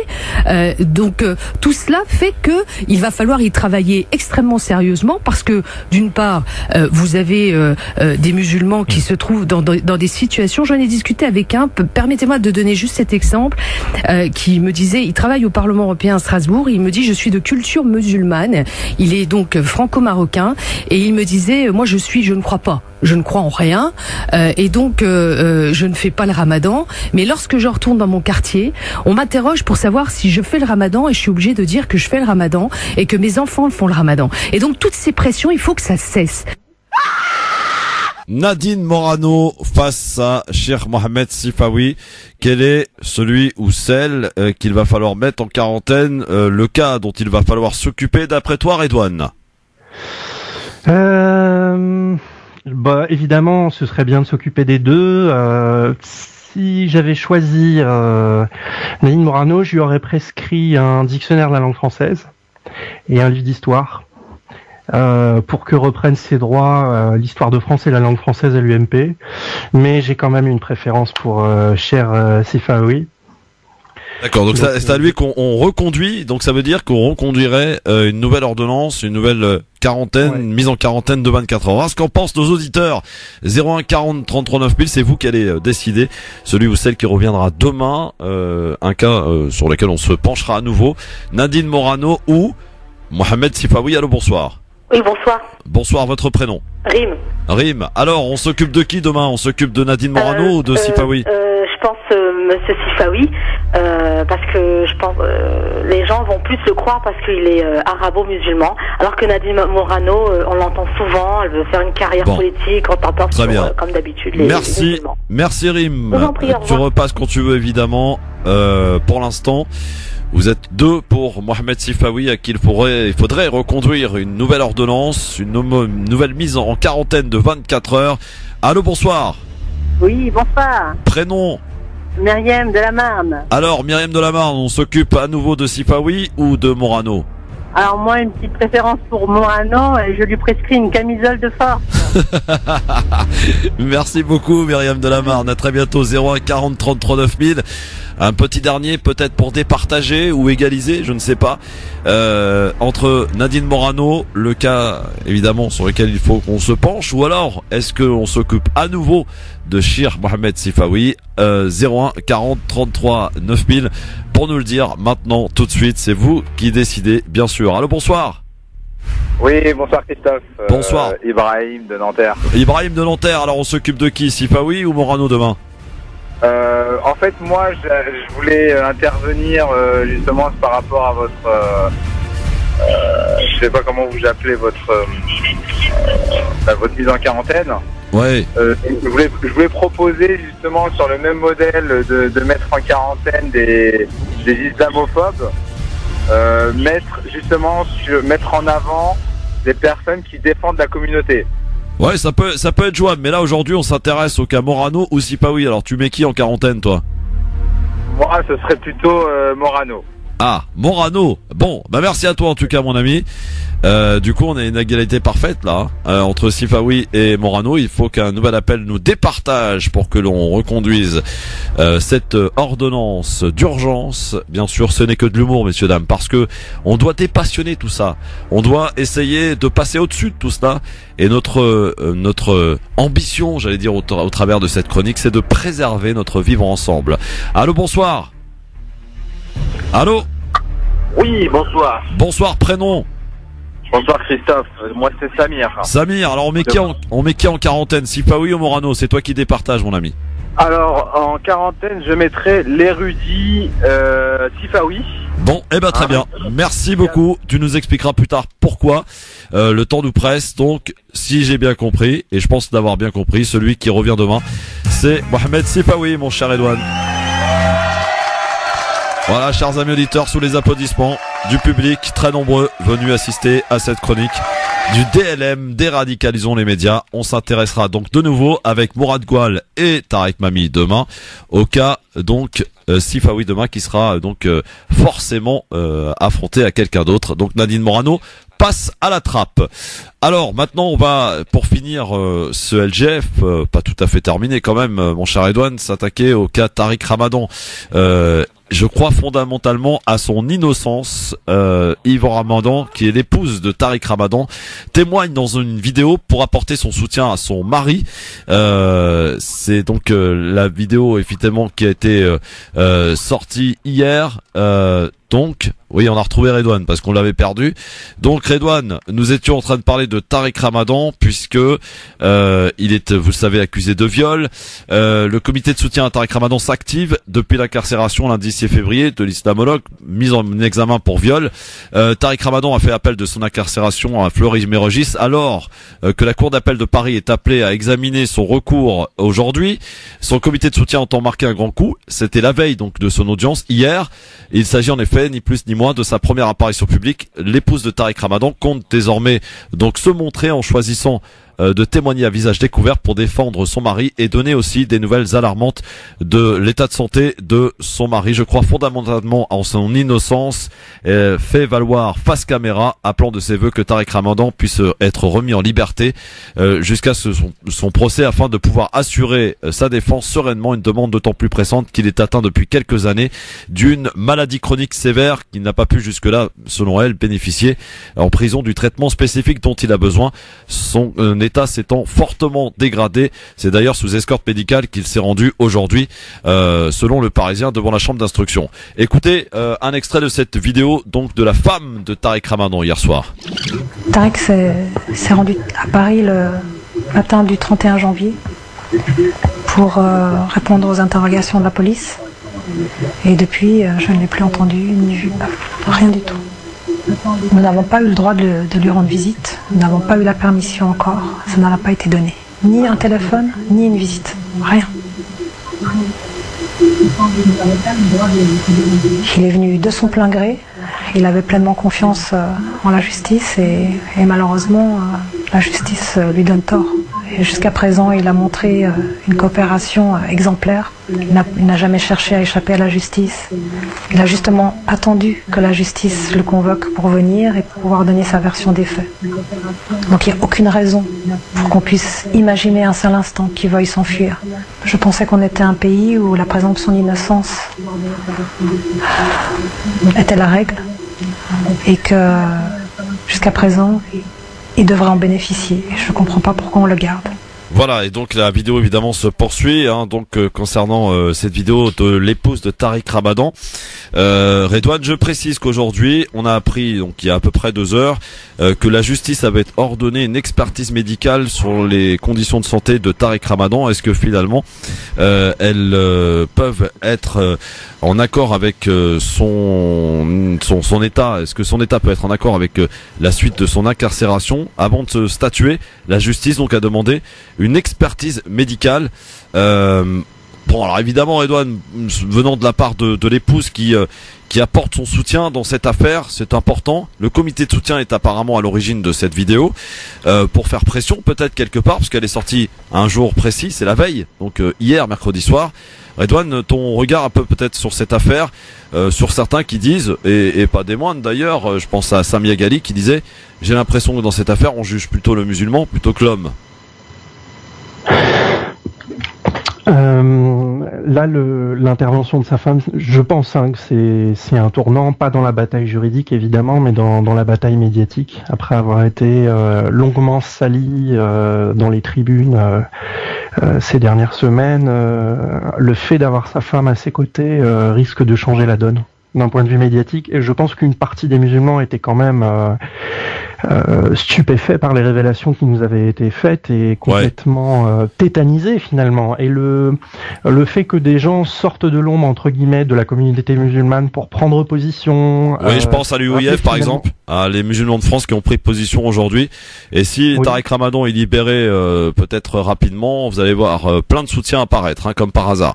Redouane, on a la pub, mais en tout cas on peut en reparler dans un instant avec nos auditeurs dans Libertad et je pense qu'on va vous mettre la vidéo de la femme de l'épouse de Tariq Ramadan sur les réseaux sociaux de la radio et du LGF. Et mon coup de cœur. Oui, dans un instant, patiente, ton coup de cœur il arrive. Après la pub, mon ami, parce que la pub elle n'attend pas, tu la connais celle-là, hein. Elle s'invite malgré nous, à tout de suite. France Maghreb 2, France Maghreb 2. LGF, le grand forum. Alors pour être tout à fait complet sur cette affaire de Tariq Ramadan, la cour d'appel maintient Tariq Ramadan en détention, mais ordonne parallèlement une expertise médicale pour savoir si son état de santé peut correspondre effectivement avec cette incarcération. Donc j'allais dire pour l'heure, ce qu'il faut retenir aujourd'hui, c'est que Tariq Ramadan est maintenu en détention à Fleury-Mérogis. Coup de cœur, monsieur Redouane. Alors, de quoi vas-tu nous parler, jingle? France Maghreb 2, le coup de cœur. Ton coup de cœur, Redouane. J'aimerais parler d'une initiative très pertinente qui va prendre naissance samedi, donc après-demain.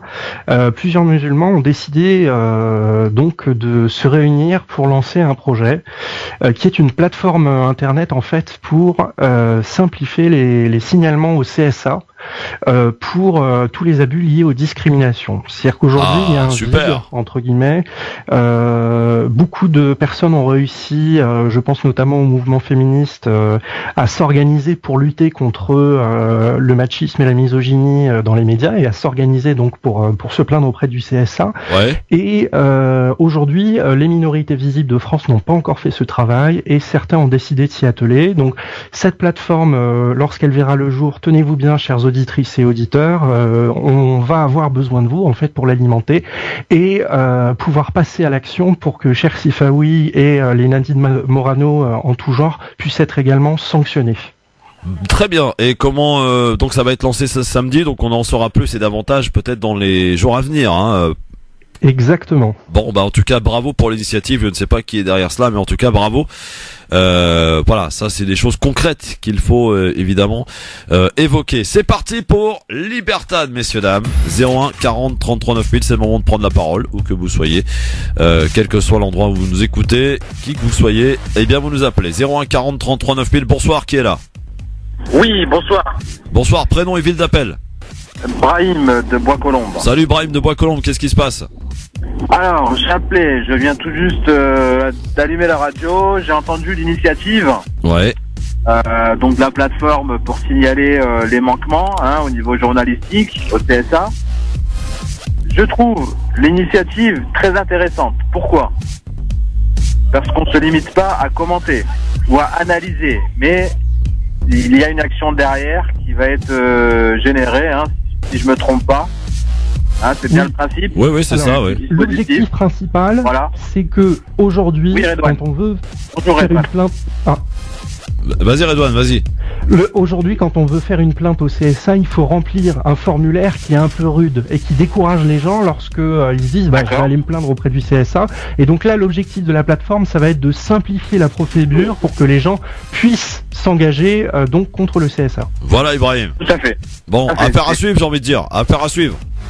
Exactement. C'est vrai qu'il y a un manquement au niveau de l'information dans notre communauté sur les différentes procédures. Donc ça, c'est vraiment une super initiative et à multiplier, à dupliquer sur d'autres sujets. Merci Ibrahim, merci à toi en tout cas et bonne soirée. Merci à toi, salut à toi. 01 40 33 9000, Libertad, messieurs dames, oui. Je sais que les autres radios veulent nous la piquer cette Libertad, mais ils en ont pas les moyens. Oui, non, c'est dur, faut assumer derrière, tu vois. 01 40 33 9000. Allô, bonsoir, qui est là? Bah oui, notamment quand on a ce genre d'énergumène. Voilà. Mais je croyais qu'il avait été écrasé. Oh bah non, arrête tes conneries, on va avoir tout ce qui est truc d'animaux sur le dos après. Non, on n'écrase pas les animaux, ça va pas ou quoi Redouane? Non, j'adore les chats. Bon, en plus, t'as pas honte? Allô, bonsoir. Oui, bonsoir. Bonsoir madame, votre prénom et votre ville d'appel s'il vous plaît. Rime, et je suis dans les bouchons, donc je suis entre le 77 et le 94. Bonsoir ma petite Rime, comment ça va? Bah, ma petite grande Rime. Alors on vous écoute. Moi j'appelle parce que j'ai un petit message pour Sifaoui. Ah, un petit message pour Mohamed Chir Sifaoui. Pardon? J'ai dit, on a un petit message pour Chir Mohamed Sifaoui.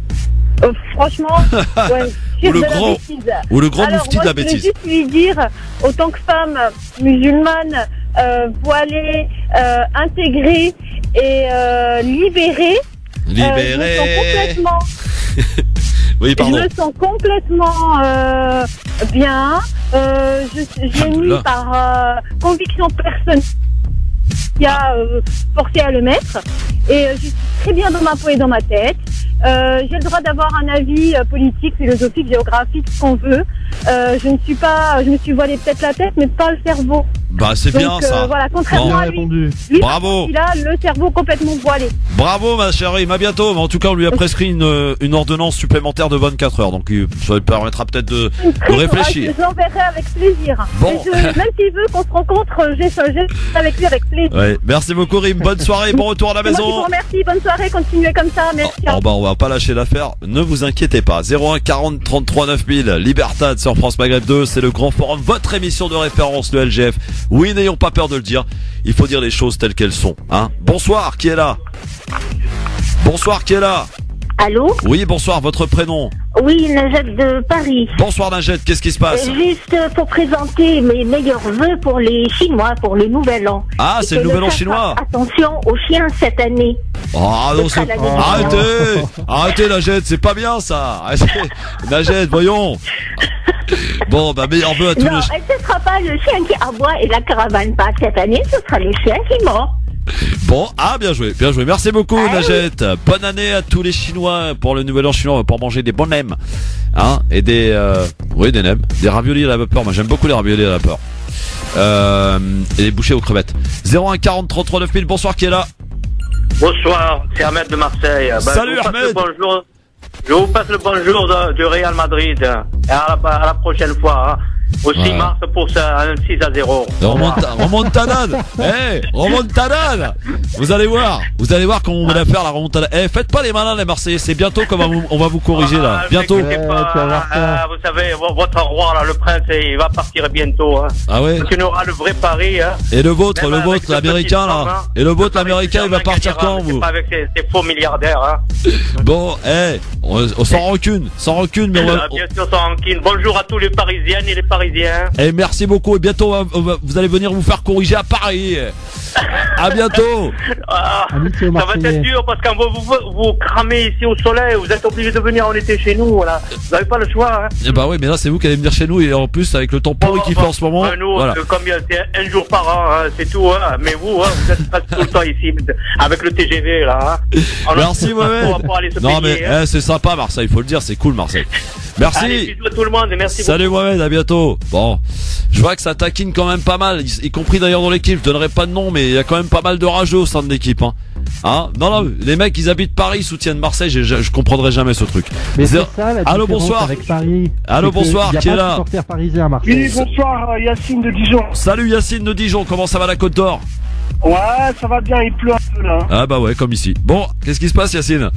Moi, je voudrais pousser un petit coup de gueule par rapport à Tariq Ramadan là. Vas-y, on t'écoute. Rapide. Hein. Voilà, je voulais juste te dire que Tariq Ramadan, ça fait des années que c'est un homme à abattre. Et malheureusement, là, ils l'ont eu. Et visiblement, il a été incarcéré pour les mêmes faits qu'un ministre français. Mais le ministre français est toujours en liberté. Mais Tariq Ramadan, il est derrière les barreaux. Voilà. Les deux ministres. Ouais, il y a deux ministres qui sont touchés, effectivement. Merci beaucoup, en tout cas, Yacine de Dijon. Il reste à l'écoute. Continuez comme ça, vous nous faites plaisir tous les jours. Yacine, c'est quelle émission qui déchire tout à la radio entre 16h et 18h? C'est quoi le nom de l'émission? Vas-y, balance. Le nom de l'émission? Ouais. Alors franchement, je retiens pas le nom. Alors là, franchement, tu déconnes, Yacine. Là, tu déconnes. T'as tout cassé là. Ça s'appelle le Grand Forum. Le Grand Forum. Voilà. Libertad. Alors, moi, j'aime bien Libertad, moi. Bah ouais, mais Libertad, c'est dans le Grand Forum. Alors, c'est quoi l'émission qui déchire tout sur France Maghreb 2 entre 16h et 18h? Le Grand Forum. Écoutez tous le Grand Forum. Merci Yacine. Voilà, tu t'es bien rattrapé. À bientôt, mon pote. Allez, à bientôt. Ciao. Ciao. Bon. Dites donc, c'est formidable. Hein. Je sais pas ce qu'en pense Medjahed, lui qui aime la radio et qui est un grand monsieur de la radio depuis de nombreuses années. Grand monsieur, je sais pas trop, mais j'en pense que voilà, ça fait plaisir et autant de bonne humeur comme ça dans l'émission et autant de gens qui t'écoutent dans l'actualité, ça fait plaisir. Oh l'actualité, oui. En plus, elle est riche et variée. Oui, tout à fait. Ouais, bon, tout à fait. Mon cher Edouane, on t'enlève les menottes et on te retrouve mercredi prochain. C'était un vrai plaisir. Bon, c'est le premier mec menotté qui dit que c'est un vrai plaisir. Bon, je plaisante évidemment. Oui, bon. Évidemment. Redouane, rendez-vous le 6 mars en tout cas pour la remontada. Vous allez moins faire les malins, moi je vous le dis. Je vous le dis tout de suite. On va voir ce qui va se passer. Oui. D'ici là, vous aurez changé d'entraîneur de toute façon. Jamais de la vie, t'es fou quoi. Merci beaucoup Redouane. Merci. À très bientôt. En tout cas, mercredi prochain. Salut à toi. Medjahed, dans un instant, qu'est-ce qui va se passer avec toi? Il va se passer plein de choses. On va gagner des cadeaux, on va jouer, on va vous offrir un MacBook Air. Et cette semaine, oui, tout à fait. C'est sûr et certain, ça va tomber chez l'un ou l'une d'entre vous, soit dans un instant avec le meilleur jeu radio du monde, le jeu du si pas bien, ou sinon, ça sera pendant le week-end avec l'instant gagnant. Voilà. Ah oui, tiens, j'ai un truc à te faire écouter avant de partir. Vas-y. C'est le jingle du DLM. Tu sais ce que ça veut dire DLM? Oui, bien sûr. Ça veut dire déradicalisons les médias. Oui, tout à fait. Et je voudrais saluer Damien qui a réalisé ce jingle. Écoute plutôt, t'as ton casque, c'est bon? Ouais. C'est parti. Si on prend 100 millions d'Africains d'un remplacement de population. Bon, voilà. Parce que les mots bamboula, d'accord, ça développe. Maintenant, moi, très franchement, je vois un barbu Angela Barr. La réimmigration, c'est le départ des immigrés. Réellement le déradicaliser, est-ce que c'est possible? Donner une bonne dose de cheval. Si la connerie se mesurait, il servirait de maître étalon. Il est pas mal, hein, pas mal du tout, pas mal. Bravo, oui. Damien. Bravo. Bon, eh bien, bonne soirée à tous. Je me retire avec mes bottes parce qu'il pleut. Oui. Et rendez-vous demain avec Tarek Mami, avec Mourad Goual. Passez une excellente soirée, mais de toute façon, c'est sûr et assuré avec l'ami Medjed qui s'occupe de vous. Et ça, c'est pas remboursé par la Sécu, mais pas besoin de toute façon. Vous allez voir, c'est une belle prescription pour soigner tous les malades. En tout cas, tous les malades. Bien sûr, je parle pas de ceux qui sont vraiment malades de santé. Hein. Je parle des malades, des vrais là, tu sais, les malades. Ouais, voilà, tu vois de qui je veux parler. Ouais, tout à fait. Bon, juste après Marine Garel, à qui je donne le micro, comme d'habitude et chaque jour en retard. Il est 18h04. Salut mon France Maghreb 2, Medjed dans un instant. Marine Garel pour le rappel de l'actualité de ce jeudi soir. Bonsoir Marine. Bonsoir à tous. Les fouilles pour retrouver le reste de la dépouille de la petite Maëlys dans le massif de la Chartreuse en Savoie progresse vite. L'opération dite de levage du corps pourrait être terminée d'ici ce soir. Le procureur de la République de Grenoble, Jean-Yves Coquillat, a précisé que la quasi-totalité du squelette ainsi que les vêtements et une chaussure ont été retrouvés à l'endroit où la veille le crâne et un os de la petite fille disparue depuis la fin août avaient été découverts. Le travail sur la scène de crime ne sera toutefois pas terminé. Une fois l'opération de levage du corps terminée, les analyses pourraient se poursuivre pendant plusieurs jours. Avant de statuer sur la remise en liberté de Tariq Ramadan, la Cour d'appel de Paris a demandé une expertise médicale. Une nouvelle audience a été fixée au jeudi 22 février à 14h. Écroué et mis en examen pour viol, Tariq Ramadan a présenté lors de cette première audience un certificat médical signé par le médecin de la détention. La Cour d'appel a souhaité disposer d'une autre expertise médicale avant de statuer. Un rapport remis aujourd'hui au gouvernement par l'ancien patron d'Air France, Jean-Cyril Spinetta, préconise de profondes réformes de la SNCF, en particulier une transformation en société anonyme et la fin du statut de cheminot à l'embauche. Long de 127 pages, le rapport pose un diagnostic complet et lucide sur la réalité du service public ferroviaire français auquel les Français sont très attachés, selon Matignon. Cyril Ramaphosa a été élu président de la République d'Afrique du Sud au lendemain de la démission du très controversé Jacob Zuma. En l'absence d'un autre candidat, le leader du parti au pouvoir, le Congrès national africain, a été déclaré président sans qu'aucun vote ne soit organisé. Martin Fourcade, privé de médaille aujourd'hui. Le Français perd son titre olympique sur l'individuel en biathlon. C'est son grand rival, le Norvégien Johannes Bö, qui est sacré. France Maghreb 2, service, info, musique, divertissement. France Maghreb 2. France Maghreb.